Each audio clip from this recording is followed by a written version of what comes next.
Hello, Calc students. Welcome to a pretty important topic, graphs of derivatives. It's really called graphs of derivatives, but it's really like graphs of functions and derivatives of derivatives and stuff like that. There's kind of an important question to ask here, which is about where functions and their derivatives, but where the graph, and when you look at a graph and you can say, where is this graph increasing or decreasing?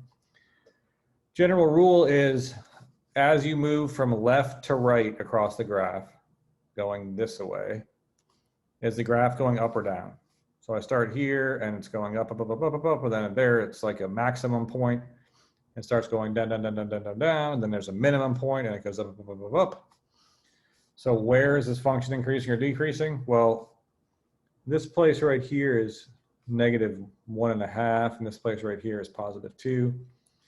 So I could say this function is increasing, say from -infinity to -3/2. And then it decreases right here. So the x value here is -3/2, and the x value there is 2, +2. And then it increases again from -2 to infinity. So you could put a u here. Nope, not -2, it's +2. It's increasing from 2 to infinity. So it's increasing from there to there. And you might also notice that this place where it changes from increasing to decreasing, when that happens, you get what we would call a local maximum point, a local max. And when the graph changes from decreasing to increasing, you get what we call a local minimum, or a local min for short, just to abbreviate it a little bit. And we'll think about this a little bit later, but you might look at this graph and say, what's the slope of the tangent line to the graph right at that maximum? You might look and be like, well, it looks like it's horizontal right there. At that local max, the slope of that tangent line is horizontal. And hopefully you remember, like there's a tangent line here, and its slope is positive, and then the slope is 0 here, and then the slope of the tangent line would be negative right there. Hopefully you remember that the slope of the tangent line, let's start over. If the tangent line is horizontal, that means that the slope is equal to 0 right there. Slope of the tangent line is equal to 0. And if you look down here at this local minimum, you get the same situation going on. The tangent line looks something like this, and the slope there is also equal to 0. So we might think about that and put that in our little bank, our little brain bank, and say, when the slope is 0, it looks like something might happen to the graph. Like it might go from decreasing to increasing, or from increasing to decreasing. It might be not clear exactly how to tell which one of these is happening, but probably one of them is. The other thing to notice is that when f goes from increasing to decreasing, that's like what's happening here. You get, it's positive, the function is increasing and then it's decreasing. And what happens right there is you get a local max.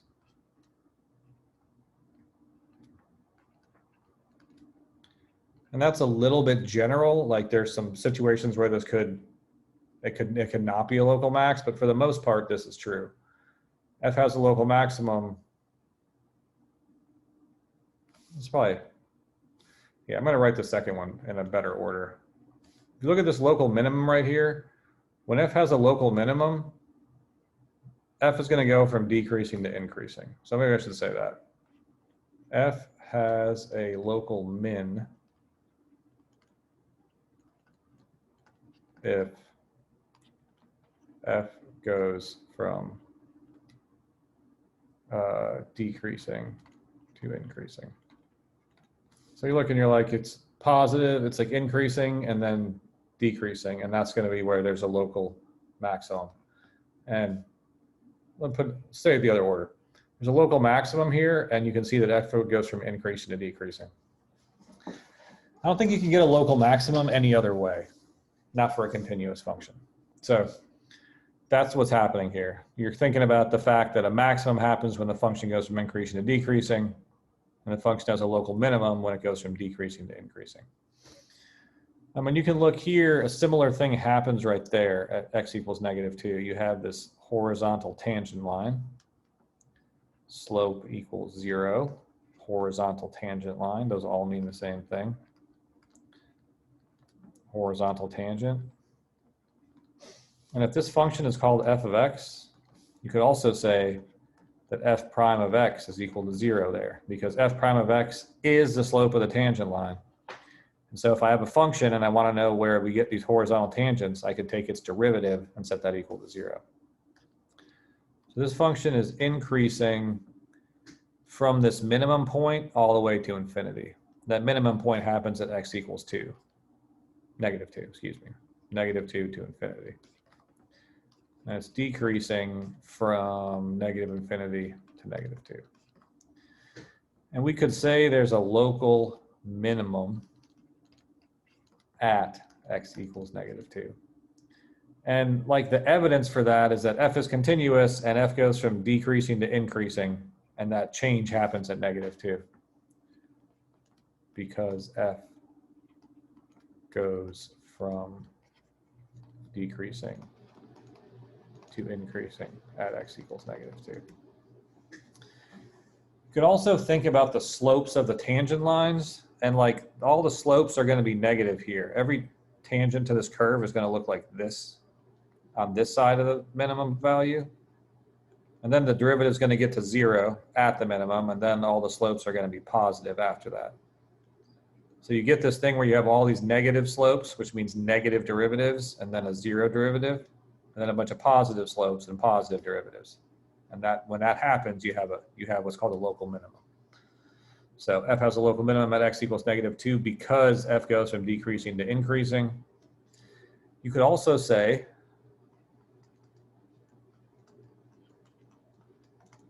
that it has a local minimum at x equals 2 because the derivative, the slopes of the tangent lines go from negative to positive at x equals -2. I cannot really emphasize enough how important it is that you understand that this statement and this statement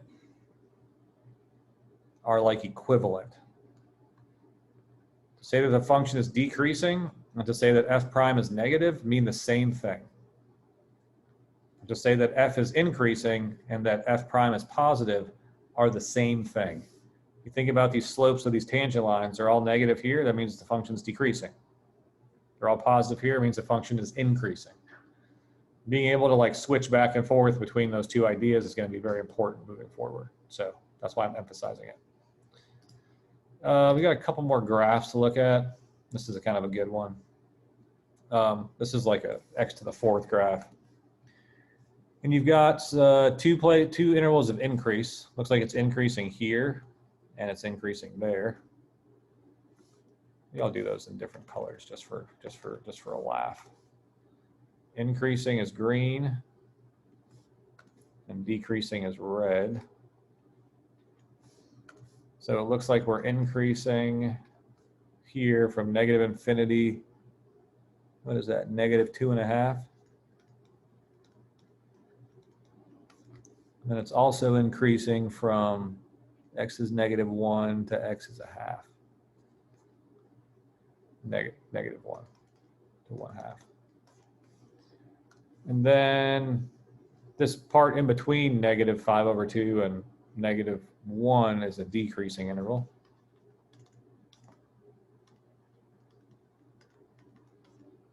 And then from -1 all the way to infinity, it's going to be decreasing. There's a lot of different ways you could think about this, like it's increasing here because the slopes of the tangents are positive, and it's increasing here because the slopes of the tangents are positive, and it's decreasing here because the slopes of the tangents are negative, and same thing here. And you could say local max, let me say that a little more clearly. I'm going to pretend like all these functions are called f of x. F has a local max at two places now. It has a local max right here and right here. So that's x is -5/2, and that x equals 1/2. And f has a local minimum value at x equals, there's just this 1, and that is -1. So you can read this stuff off the graphs, and you can think about all of the tangents at these maxes and mins have a slope of 0. I think the next one's going to show us a place where a slope of 0 doesn't mean a max or a min, but it almost always does. So 0 slope, 0 slope, 0 slope, max, min, max. It's not maxed until that happens that way. So this graph looks a little different. It's got this kind of weird little thing here where it kind of doesn't go back up, but it just kind of stops and goes back down. So this function looks like it's increasing what you're doing in green, increasing here. And then like it decreases there, and then there's like a horizontal place, but then it decreases again. So the increasing one is pretty straightforward. -infinity up to -2. Is that -2? Yeah, -2. Decreasing intervals, there's really, in my mind, one smart way to write this. It definitely decreases from -2 to 0. But like, would you say it decreases from -2 to infinity? Well, I don't know. If there's a horizontal tangent here, which there's supposed to be, in my mind, it's not decreasing right there, so I would split it up, but the AP test doesn't really care about that, so you could say this. I would say this, -2 to 0, then from 0 to infinity. I would like not include 0 because at 0, the function's constant, like the slope is horizontal, so it's not really decreasing, but I think either one of these is okay. I'm pretty sure. So I'm not really gonna be too picky about that. But the thing I think that's like interesting or important or different about this graph from the other ones, like this is a horizontal tangent and it's a maximum. The function goes from increasing to decreasing, also known as the derivative goes from positive to negative. So that's a local max. But here's a place where the derivative is 0 and the function doesn't have a local max or a min. The function just has like a little wave or a little, I don't know what you call that, but. And so like you kind of have to look, you don't just look at where it's 0, you look on either side. You're like, well, the derivative is 0 here, and this is a max because the function goes from increasing to decreasing. So I could say local max at x equals -2 because f goes from increasing to decreasing. That's legit. But at this place where the derivative is 0, where the slope of this graph is horizontal again, it's like neither a local min or max at x equals 0. And I would say the best way to say this thing is because f prime does not change signs. I'm going to explain that and I'm going to break this video. Like here, the derivative is negative. The function's decreasing, so the derivative is negative. The slopes of these tangent lines here are negative. And then over here, the slopes of the tangent lines are still negative. And the slope right there at 0, the slope right when x equals 0 is 0. You have this one horizontal tangent line in there. But like all the ones to the left of that point are negative, and all the ones to the right of that point are negative, and that's when you get that little shape like that. Kind of looks like an x cubed kind of a shape. And when that happens, it's neither a local max or a local min. So you're going to see in the future when we start talking about maxes and mins more carefully that mins and maxes, to find them, you set the derivative equal to 0 and solve for x. But you have to be careful because sometimes a 0 derivative does not give you a max or a min. So we'll finish these notes in the next video. Bye.